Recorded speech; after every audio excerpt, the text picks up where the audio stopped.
The story begins in the rugged, unforgiving terrain of the American Southwest during the late 19th century. The sun hangs mercilessly over a small frontier town, painting the streets in blinding whites and dusty browns and casting long shadows across the weathered wooden buildings. This town, like many others of the era, thrives on trade, commerce, and the exploitation of human suffering. It is a place where greed and survival often outweigh morality, and the auction block is the ultimate symbol of that cruelty. Into this environment steps Ayoka, the last Apache woman in her region whose life has already been marked by unimaginable tragedy. Her name, meaning "she brought joy," is almost ironic given the circumstances she faces. Ayoka's family was killed during a raid on her village, leaving her alone and vulnerable to the harsh reality of frontier life. She has endured a long, perilous journey, surviving attacks and hunger, only to find herself shackled and displayed as property before a crowd of people whose only interest is profit. Her wrists are tied with rough rope, cutting into her delicate skin, and her once pristine traditional clothing hangs in tatters. Bruises cover her arms and shoulders, evidence of past struggles and the brutality she has faced. Despite the fear coursing through her veins, Ayoka's spirit remains unbroken. She scans the crowd with a mixture of terror and defiance. Her dark eyes, deep and haunting, meet the gaze of some townsfolk who sneer with overt cruelty, treating her as if she were nothing more than a commodity. Her thoughts drift back to her village, the laughter of her brothers, the wise guidance of her elders, the songs her mother taught her by the fire. These memories are bittersweet, a reminder of the world she lost, but also of the resilience that still burns within her. Readers can feel her internal struggle, the desire to survive, the longing for freedom, and the refusal to surrender her identity to the cruel whims of others. The auction block itself is a stage of humiliation and power. Wooden planks creak under her weight, and the sun scorches her exposed skin. The auctioneer, a large man with a booming voice, raises his gavel and calls out her price as if she were livestock. Cowboys and traders shout offers, their voices rough and brash, each one eager to assert dominance and claim ownership. Their words are not just about money, they are about power, about asserting their control over a person who cannot fight back in this moment. The noise of the crowd is oppressive, a chorus of greed and cruelty that mirrors the lawless, often brutal nature of frontier society. Amid this chaos stands Elias McGraw, a silent rancher whose reputation precedes him. Known for his stoicism, fairness, and quiet strength, Elias has seen the darker side of humanity in this frontier world. Unlike the others in the crowd, he does not jeer or bid. He stands apart, observing the auction with a calm intensity. His tall frame, weathered face, and piercing eyes convey authority, but his silence is his most powerful weapon. He is a man who measures action carefully, guided by a moral compass that refuses to bend to greed. For him, witnessing Ayoka's suffering ignites a deep sense of injustice. Every shout of a bid, every mocking laugh, stirs a protective instinct that has lain dormant but is now ready to act. The narrative delves into the perspective of both Ayoka and Elias, creating tension through contrast. Ayoka's vulnerability and fear are palpable. She feels the weight of her history, the death of her family, the loss of her land, and the erasure of her culture pressing down on her like the heavy sun overhead. Every passing moment on the auction block is a test of endurance. She recalls her mother's words about courage, survival, and dignity which sustain her. Even as traders shout and the crowd mocks, she refuses to cry or plead. Determined to maintain the last shreds of her autonomy in a world that refuses to respect it, the story also paints a vivid picture of the town itself. Dust rises in clouds from the feet of horses and boots. The wooden buildings creak in the hot wind. Signs hang crookedly, advertising whiskey, general goods, and the services of traveling traders. The townsfolk, a mix of hardened cowboys, greedy traders, and curious onlookers, form a living backdrop of moral decay and social commentary. Each character in the crowd reflects a facet of frontier society. Some are openly cruel, some indifferent, and a rare few secretly sympathetic but powerless. This establishes the social context and stakes of the story, highlighting how exceptional Elias's moral stance will appear. Memory sequences and internal monologues enrich Ayoka's character, revealing not just her suffering but her intelligence, courage, and pride. She thinks about her village, the Apache way of life, and the ancestors who guided her. She recalls lessons in tracking, survival, and understanding human nature skills that have helped her survive so far. This not only deepens the reader's connection to her but also foreshadows her eventual resilience and resourcefulness, which will play a critical role as the story progresses. The first outline culminates in the suspenseful moment, just before the auctioneer begins the bidding in earnest. Ayoka's heart races. Her pulse is deafening in her ears. Each shout from the crowd, each slam of the auctioneer's gavel sends shivers of fear and anticipation through her body. Readers are placed directly in her perspective, experiencing the suffocating tension, the humiliation, and the anticipation of the unknown. Meanwhile, Elias remains an unmoving pillar of silent determination. His presence is a stark contrast to the chaotic greed surrounding Ayoka. Even though he does not yet act, the story conveys the power of his silence. The narrative makes clear that action is imminent, and the reader is left on edge, knowing that the moral confrontation, the clash between exploitation and justice, is about to begin. The moment has arrived. The dusty frontier town is alive with tension, the crowd shouting echoing off weathered wooden buildings, each call for a bid a reminder of Ayoka's precarious fate. She stands on the auction block, her wrists raw from the rough ropes, the sun beating down on her exposed skin. Her dark eyes dart from face to face, measuring the cruelty around her, wondering if anyone among these greedy traders and cowboys will act with conscience, or if she is truly alone. The auctioneer raises his gavel, and a hush, brief but tense, falls over the crowd. The first bid is shouted. In this moment, the story shifts its focus to Elias McGraw, the silent rancher who has observed the scene since its beginning. Until now, he has stood apart, a solitary figure amidst the chaos.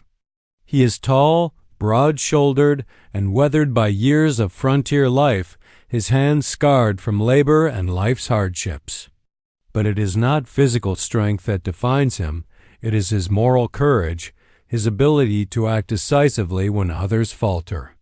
The narrative captures Elias's internal conflict.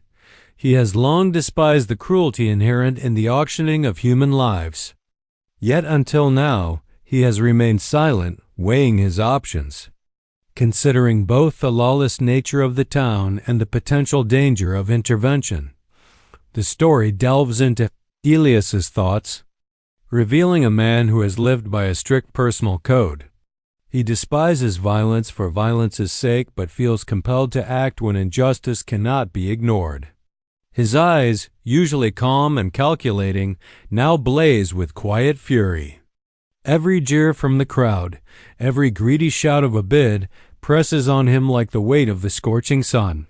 He knows the town has grown accustomed to apathy, that no one else will step forward to protect the woman on the auction block. The realization galvanizes him. Inaction is complicity. Meanwhile, Ayoka feels the growing tension in the air. Something has shifted. She senses a presence, a quiet authority, separate from the clamoring chaos. Her instincts, honed by years of survival, alert her that this man is different. Unlike the others, Elias does not leer at her or speak of price. His gaze does not assess her as property, it acknowledges her humanity. She feels a sliver of hope, fragile but undeniable. piercing through the fear that has gripped her since the auction began. As the auctioneer calls for another bid, the crowd grows louder, emboldened by the apparent passivity of Elias. Shouts of $50, $60 ripple through the gathering, the numbers climbing with shocking rapidity. The traders and cowboys are eager to assert dominance, to see who can claim the prize. The narrative describes the atmosphere with visceral detail. Dust swirls around the boots of the crowd. The sun glints off metal spurs, and voices clash like clanging swords. Ayoka feels trapped, as if the very air conspires against her. Her pulse races, her body tenses, yet she does not cry out. She will not give them the satisfaction. It is in this crucible that Elias finally acts. He steps forward, his boots kicking up small clouds of dust as he makes his way through the crowd. The townsfolk notice him, their laughter faltering as they see the calm determination etched into his face. The narrative slows here, drawing out the moment with tension and detail, emphasizing the contrast between Elias's deliberate composure and the chaotic greed surrounding him. He is a pillar of authority in a sea of moral decay. And the effect is immediate. Elias approaches the auctioneer, who stops mid-sentence, unsure whether to recognize the rancher's quiet but commanding presence. The crowd shifts uneasily. Murmurs ripple through the onlookers. Elias does not raise his voice, yet his words carry the weight of inevitability. He simply states that he will pay the sum necessary to free Ayoka. There is no hesitation, no negotiation. His certainty cuts through the chaos like a blade, and the crowd is momentarily stunned into silence. Some traders glance at one another, unsure whether to challenge this man whose reputation suggests both fearlessness and integrity. The narrative explores the psychological impact of Elias's action on the crowd. His intervention is not only an act of protection, but also a moral indictment of every person present. The men who had shouted bids, who had mocked and demeaned Ayoka, feel the sting of shame and uncertainty. Some attempt to mask their discomfort with bravado, but the seed of unease has been planted. For the first time, the auction block, once a place of power over the weak, is disrupted by a man who refuses to play by its cruel rules. Ayoka's reaction to Elias's intervention is equally crucial. The story delves deep into her internal perspective, portraying a complex mixture of disbelief, relief, and cautious hope. She watches as Elias hands over the money, her body trembling with both exhaustion and the intensity of the moment. She does not yet speak, uncertain whether to trust this stranger, yet her eyes betray the gratitude and tentative relief blossoming within her. Her mind races. Finally, someone sees her as more than a commodity. Finally, someone recognizes her humanity. The auctioneer completes the transaction, though his voice is tinged with irritation at being upstaged. The ropes binding Ayoka are cut, and she steps down from the auction block. The narrative emphasizes the physicality of this liberation. The rope burns her wrists, the sun warms her skin, and she feels the ground solid beneath her feet in a way that is almost shocking after her captivity. Every detail reinforces the transition from fear and helplessness to the first taste of freedom she has known in months. Elias does not demand gratitude, nor does he boast. He simply stands beside her, a silent guardian ensuring that no further harm comes her way. This quiet strength reinforces the thematic contrast between the brute cruelty of the townsfolk and the understated courage of a man acting purely out of principle. Ayoka begins to understand that her survival may not depend solely on her own cunning and resilience, but also on the unexpected generosity of those who possess true moral courage. With the auction concluded and Ayoka freed, the dusty town remains a symbol of greed and oppression, but the story now shifts to movement, transformation, and survival. The moment after liberation is both exhilarating and terrifying. Ayoka steps down from the auction block, her wrists still tender from the rope burns. Every step she takes feels both fragile and monumental, a transition from captivity to self-determination. Yet, even in freedom, the world outside the town is dangerous. Bandits, hostile settlers, and the unforgiving wilderness pose threats at every turn. Elias McGraw, the silent rancher, does not simply release Ayoka into freedom and vanish. He understands the practical and moral responsibility that comes with saving a life in this harsh landscape. A seasoned frontiersman, he has traversed countless miles of wilderness, navigating deserts, canyons, and forests, and surviving on knowledge, skill, and intuition. Now he takes Ayoka under his wing, offering both protection and guidance, while also giving her space to regain her autonomy. The journey begins immediately.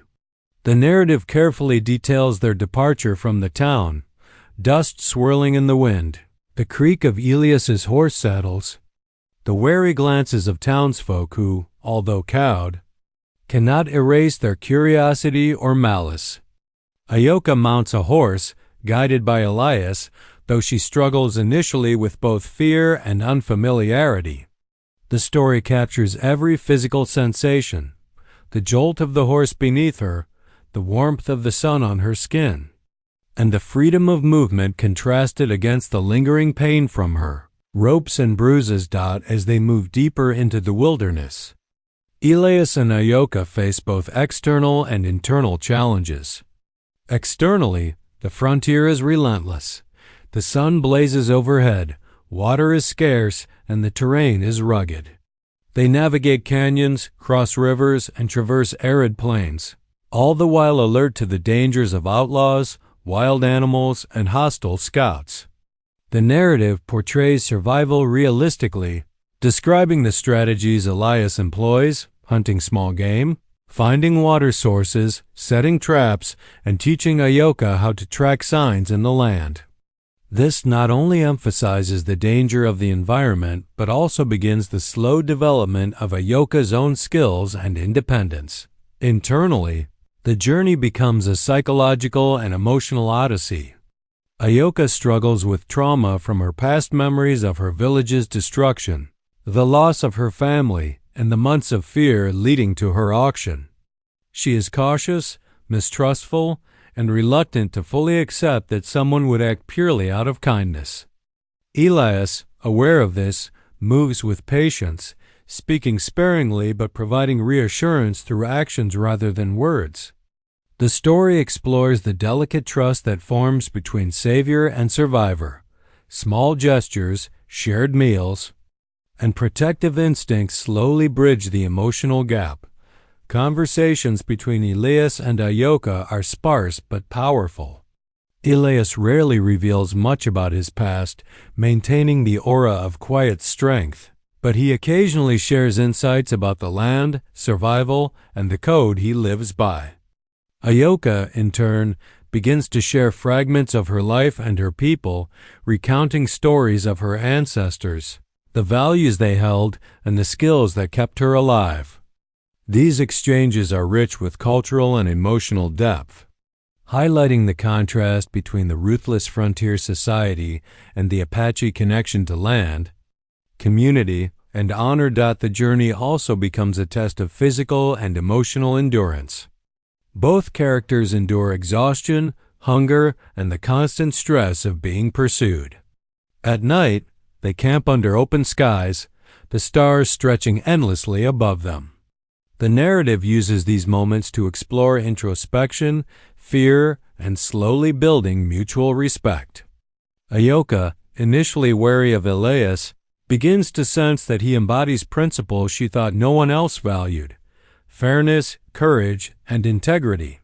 Likewise, Elias admires Ayoka's resilience, intelligence, and unbroken spirit. Their mutual recognition sets the stage for a profound bond, one built on trust rather than obligation. Conflict continues to arise externally. The narrative introduces obstacles like rough terrain that tests their physical limits, wildlife that threatens their safety, and even scouts sent by the town who wish to reclaim Ayoka for their own profit. Each challenge serves to heighten tension and highlight the character's resourcefulness. Elias's knowledge of the land becomes critical. He knows how to evade pursuers, find hidden paths, and use natural features to their advantage. Ayoka's intelligence and sharp instincts complement his skills, showing that survival is a shared endeavor and that her value lies in more than just being rescued.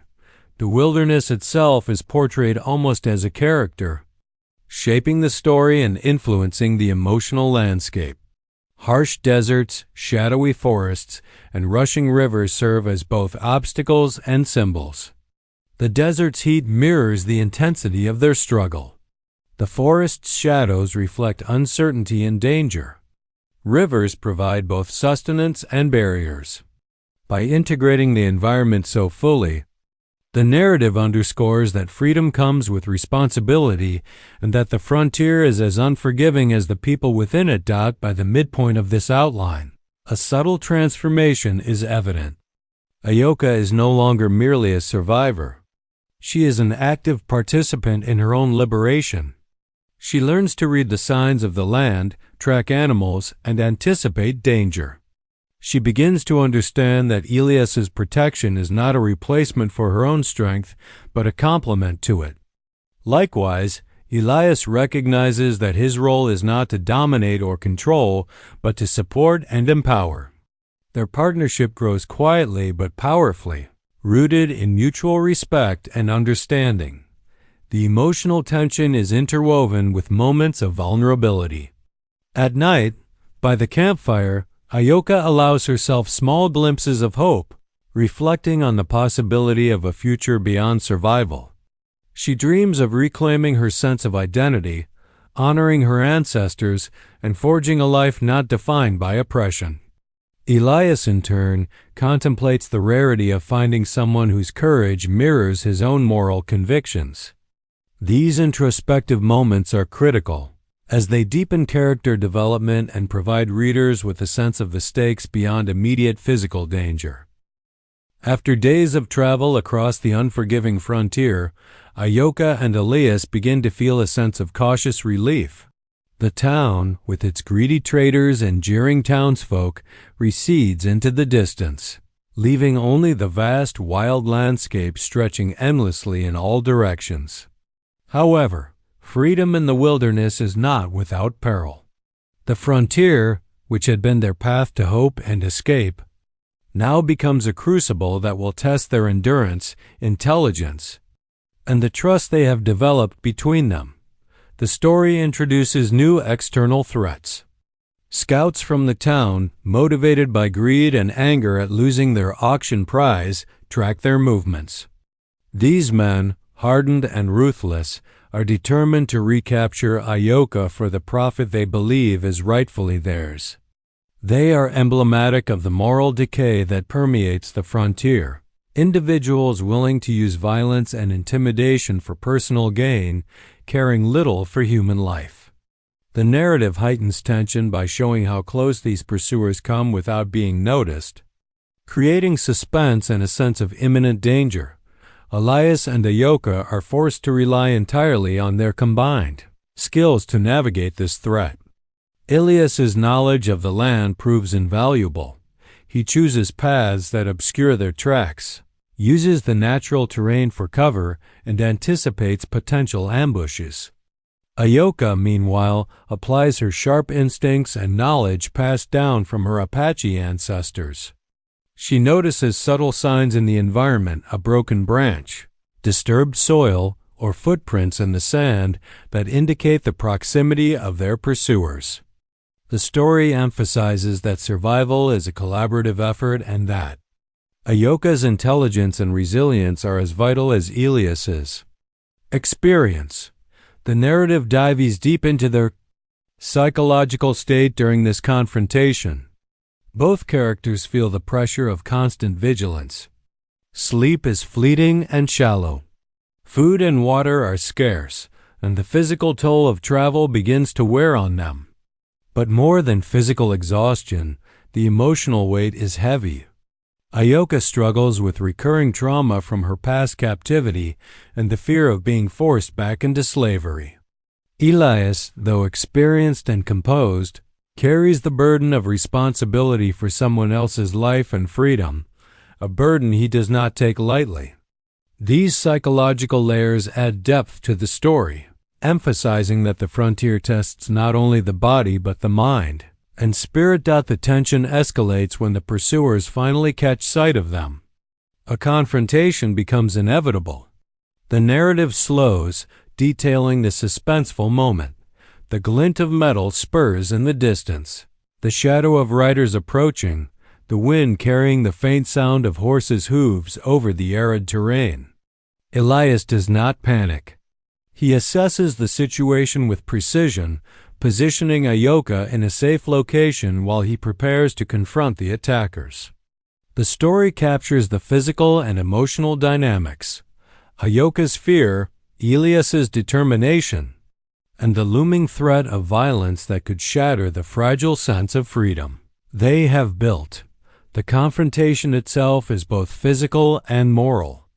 Elias confronts the would-be captors not merely with weapons, but with an unwavering moral authority. He does not shout or threaten unnecessarily. Instead, he projects calm control and an unshakable sense of justice. The narrative emphasizes that this is a man who operates from principle, not cruelty or ego. His presence alone commands attention and respect, a sharp contrast to the brash and violent men who oppose him. Meanwhile, Ayoka demonstrates her growing courage and autonomy. She is no longer the passive figure who awaited rescue. She observes the conflict with keen awareness, ready to act if necessary. Her understanding of the terrain and her strategic thinking help Elias anticipate moves from the attackers, creating a dynamic interplay between her growing empowerment and his protective guidance. The story highlights that true freedom and survival depend on trust, cooperation, and respect for each other's strengths. The narrative also explores the moral dimensions of the confrontation. Elias does not seek revenge. His goal is protection and justice, not domination or personal gain. This distinction is critical, showing the reader the ethical framework that separates him from the morally corrupt men of the town. The attackers, driven by greed and entitlement, are eventually forced to retreat, outmaneuvered by skill, intelligence, and moral resolve. The story emphasizes that courage and principle can triumph over brute force when combined with strategy and insight. Following the confrontation, there is a moment of profound reflection. Ayoka and Elias recognize that the frontier will continue to test them, but the battle has strengthened their bond. Ayoka begins to feel a deeper sense of agency and self-worth. She is no longer merely surviving but actively shaping her destiny. Elias, in turn, appreciates the resilience and wisdom that Ayoka brings, seeing her as an equal partner rather than someone to protect. This development is central to their evolving relationship, laying the groundwork for the emotional climax of the story. The story also highlights the emotional toll of life on the frontier. The encounter with the attackers leaves both characters exhausted, not only physically but emotionally. They find temporary shelter for rest and recovery, using the wilderness to their advantage. Around a small campfire, they share words, gestures, and moments of quiet understanding. Ayoka talks about the loss of her family and the Apache traditions she wishes to honor, while Elias shares the unspoken code he lives by: fairness, integrity, and respect for life. This quiet intimacy contrasts sharply with the chaos and violence they have just faced, emphasizing the human need for connection even in harsh circumstances.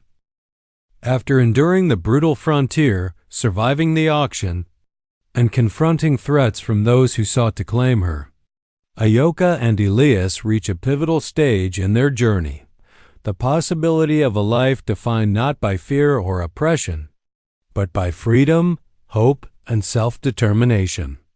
This final outline focuses on emotional resolution, personal growth, and the profound human connections that emerge from shared struggle. Having left the town behind and survived the pursuit, Elias and Ayoka find themselves in a remote valley, sheltered from both prying eyes and the dangers of the wilderness. The landscape opens up into rolling hills dotted with wildflowers, a clear stream cutting through the earth, and trees offering shade and shelter. The narrative paints this environment in vivid detail, emphasizing its contrast with the dusty, oppressive town they left behind. Here, the frontier is no longer just a threat, it becomes a sanctuary, a canvas upon which they can begin to rebuild their lives. Ayoka's transformation is central to this stage of the story. No longer the frightened, vulnerable woman displayed on the auction block, she has grown into someone who possesses both agency and resilience. She moves through the landscape with confidence, gathering water, foraging for edible plants, and learning to read the signs of the natural world. Each action, no matter how small, reinforces her independence and reclaiming of personal power. The narrative delves deeply into her inner life, portraying her gratitude for Elias's protection, her lingering trauma, and her cautious optimism about the future. Elias, too, undergoes subtle growth. While he has been the protector throughout their journey, he begins to recognize that true freedom involves empowering another person rather than controlling them. He teaches Ayoka not as a subordinate, but as a partner, showing her how to navigate the terrain, hunt, and survive, all while respecting her knowledge and instincts. This mentorship deepens their bond not as a hierarchical relationship, but as a mutual collaboration rooted in trust and respect. Their days in the valley are filled with practical tasks that underscore their newfound freedom: building a simple shelter, creating a small garden, fishing in the stream, and observing the wildlife around them. Each activity is infused with narrative significance, symbolizing the shift from survival as an obligation to survival as an expression of autonomy and hope. These moments also serve to strengthen their emotional connection as they share laughter, stories, and reflections around the evening campfire. The story explores the healing process in both physical and emotional terms. Ayoka tends to the bruises and scars left from her captivity and the auction, while Elias acknowledges the toll the journey has taken on his body and spirit. The narrative emphasizes that healing is both solitary and shared. Ayoka finds inner strength in solitude, meditation, and connection to the land, while Elias finds peace in seeing her flourish. Their quiet companionship becomes a source of comfort, safety, and emotional sustenance, illustrating that human connection is as vital as physical survival. As they settle into this new rhythm, the story introduces subtle reflections on culture, identity, and belonging. Ayoka shares stories of her Apache heritage, the traditions, the songs, and the values of her people, reinforcing the importance of remembering one's roots even in exile. Elias listens attentively, gaining a deeper appreciation for the wisdom and resilience embedded in her culture. These moments enrich the narrative, highlighting the fusion of past and present, trauma and healing, captivity and freedom. The narrative tension is now largely internal rather than external. The dangers of the town and pursuers have receded, but the characters face the challenge of imagining a future and making decisions about what it will look like. Ayoka confronts her fear of vulnerability, asking herself if she can trust Elias, if she can allow herself to hope, and if she can envision a life beyond survival. Elias, in turn, contemplates his role in her life. Is he merely a protector, or can he become a partner, a companion, someone who shares a vision of a life unbound by fear? These questions are explored through dialogue, introspection, and small, meaningful gestures such as sharing food, sitting in comfortable silence, and watching the sunset together. The narrative emphasizes the theme of freedom as a holistic concept. It is not just the absence of captivity, but the ability to make choices, to nurture oneself, to build relationships, and to create meaning. Ayoka embodies this freedom by asserting her autonomy, making decisions about the land, and gradually letting herself trust Elias. Elias embodies it by stepping back when appropriate, listening to her needs, and recognizing that moral courage involves supporting others to stand on their own. Together, they demonstrate that true liberation is achieved not alone, but through mutual respect and collaboration. The story reaches an emotional climax when Ayoka and Elias look over the valley one evening, the sun dipping below distant hills, painting the sky in warm hues of orange and purple. In this moment, the narrative slows, emphasizing reflection, gratitude, and the profound sense of accomplishment that comes from surviving unimaginable hardships. Ayoka feels a deep sense of belonging and safety, while Elias experiences quiet fulfillment in witnessing her resilience. The valley, the stream, and the wildflowers become symbols of renewal, hope, and the enduring strength of the human spirit. The final scenes highlight hope, connection, and the promise of the future. Ayoka begins to dream of reclaiming aspects of her heritage, perhaps teaching the next generation about her people's ways. Whiles considers building a life rooted not in survival but in shared purpose and companionship.